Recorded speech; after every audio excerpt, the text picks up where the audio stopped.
এনসিপির উত্থান কিংবা আত্মপ্রকাশটা আশা জায়গা নিয়েছিল, অনেক মানুষ এটিকে সাধুবাদ জানিয়েছে। পরবর্তী কয়েকদিন বেশ ভালো যাচ্ছিল, সাড়া পাওয়া যাচ্ছিল, কিন্তু গত 1-1.5 মাসের পরিক্রমায় যেটি দেখা যাচ্ছে যে এনসিপির সিনিয়র নেতৃত্বদের মধ্যে কেউ কেউ ফেসবুকে এসে, সামাজিক যোগাযোগ প্ল্যাটফর্মে এসে সাংগঠনিক আলাপ সূত্রপাত করছেন, যেটি হয়তো দলের অভ্যন্তরে হবার কথা। কারো কারো বিরুদ্ধে বিভিন্ন ধরনের অভিযোগ আসছে, দেখা যাচ্ছে যে সেগুলো ফেসবুকে এসে সমাধান হচ্ছে। তাহলে কি দলের ভিতরে চেইন অফ কমান্ডটা এখন পর্যন্ত বলবৎ হয়নি বলে মনে করেন আপনি?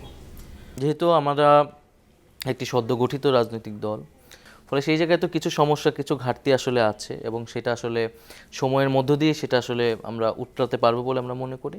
তবে যে সমস্যাগুলো হচ্ছে সেটা আমরা নিয়মিত আমাদের দলের ভিতরে অভ্যন্তরীণ আলোচনা করছি, অ্যাড্রেস করছি। আমাদের শৃঙ্খলা কমিটি গঠিত হয়েছে, কারো বিরুদ্ধে কোনো অভিযোগ থাকলে সেটা শৃঙ্খলা কমিটিতে তার বিরুদ্ধে ব্যবস্থা নেওয়া হচ্ছে। ফলে আমরা মনে করি না যে আমাদের নিজেদের মধ্যে কোনো ধরনের অনৈক্য বা বিভাজনের বিষয়টা আছে। এখানে হয়তো ভিন্ন মত আছে, এবং ভিন্ন মতকে যেহেতু আমরা সবসময় দলের অভ্যন্তরে এবং দলের বাইরেও আমরা সবসময় সেটাকে সমর্থন করি।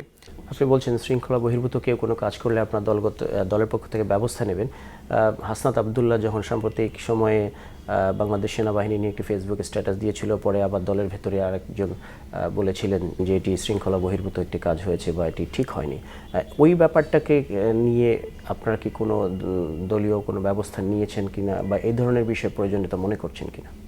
না, সেই বিষয়টি তো আসলে সেই সময় ওই সময় আলোচনা হয়েছে আমাদের দলের ভিতরেও, যে বাংলাদেশের সেনাবাহিনী একটি গুরুত্বপূর্ণ প্রতিষ্ঠান এবং এই সময়ের রাজনীতির জন্য।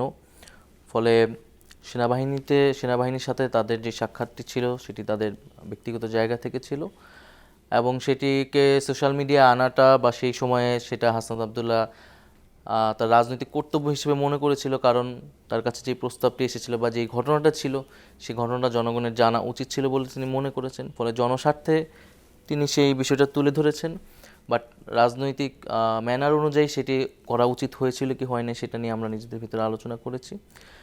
তবে আমরা জনগণের জন্য যদি প্রয়োজন হয় তখনও কখনো এই বিষয়গুলো হয়তো সামনে আসা দরকার আছে। বাংলাদেশের রাজনীতিতে সামরিক বাহিনীর ভূমিকা বা হস্তক্ষেপ, এটি স্বাধীনতা উত্তর পরবর্তী থেকে এখন পর্যন্ত এটি অস্বীকার করা যায় না।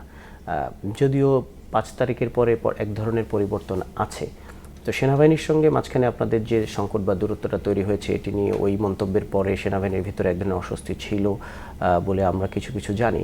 এখন তাদের সঙ্গে আপনাদের যোগাযোগ বা সম্পর্কের জায়গাটা কেমন সেনাবাহিনীর সঙ্গে দল হিসেবে এনসিপির? দেখেন, সেনাবাহিনীর সাথে কোনো দলেরই আসলে আলাদা কোনো সম্পর্ক থাকে না এবং থাকা উচিত না বলে আমরা মনে করি। সেনাবাহিনী প্রতিষ্ঠান হিসেবে তাদের সাথে আমাদের কোনো বিরোধ নেই, এবং আমরা চাই বাংলাদেশে একটা শক্তিশালী সেনাবাহিনী প্রতিরক্ষা ব্যবস্থা গড়ে উঠুক, এবং এই গণ অভ্যুত্থানে সেনাবাহিনীর যে ভূমিকা, সেই ভূমিকার জন্য আমরা তাদের প্রতি কৃতজ্ঞতা, সেই ধন্যবাদ সবসময় জানিয়েছি। এটা শুধু সেনাবাহিনীর বিষয় না, আমরা মিডিয়াতেও বলছি, বা অন্য কোনো রাজনৈতিক দলের যদি আওয়ামী লীগ পুনর্বাসনের পরিকল্পনা করে আমরা কিন্তু তাদের বিরুদ্ধে বলছি।